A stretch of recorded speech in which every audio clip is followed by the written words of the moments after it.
Hello అండి అందరికీ. ఈరోజైతే మా మిర్చి తోటలో పండు మిరపకాయలు వస్తున్నాం. అదే చిన్న షార్ట్ ఇన్ఫర్మేషన్. ఇంకా తోటలో ఏంటంటే ఇక్కడ సైడ్ అంతా కూడా పండిన తర్వాతనే మిరపకాయలు కోస్తారనమాట. ముందుగా పచ్చిమిర్చి కోసి అమ్మటం అలా ఏమి ఉండదు. పండు మిరపకాయలను కోసి ఎండబెట్టి గ్రేడింగ్ చేసిన తర్వాతనే మిర్చి అమ్ముకుంటాం.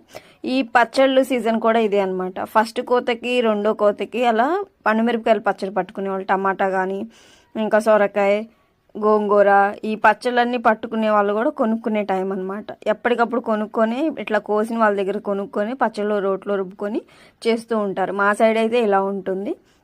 ఇంకా ఇవన్నీ కూడా 341 తోట. ఈ కాయలన్నీ కూడా 341 చాలా స్పైసీగా ఉంటాయి.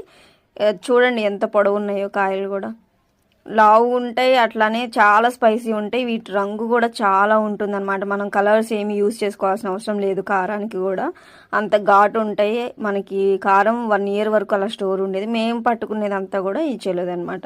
సో ఇవాళ అయితే 4 కోస్తున్నారు.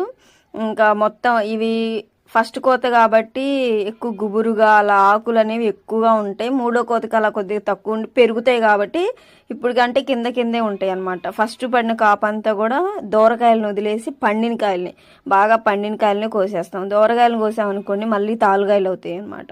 జాగ్రత్తగా కోసుకోవాలి, ఎందుకంటే కొమ్మలు కూడా చాలా తొందరగా ఇరిగిపోతాయి మిరప చెట్లకి. ఊరికనే చాలా పెలుసు మీద ఉండి ఇరిగిపోతూ ఉంటాయి అన్నమాట. జాగ్రత్తగా చూసుకొని నిదానంగా ఇట్లా అల్లుకుపోతూ ఉంటాయి.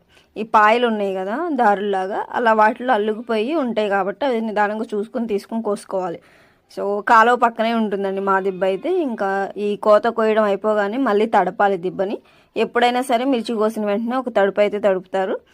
సో ఇవన్నీ కూడా గోతాల్లో వేసుకొని తీసుకొని వెళ్ళి మళ్ళీ ఇంటి దగ్గర ఎండిపోయాలి. ఇలా ఉన్నాయి.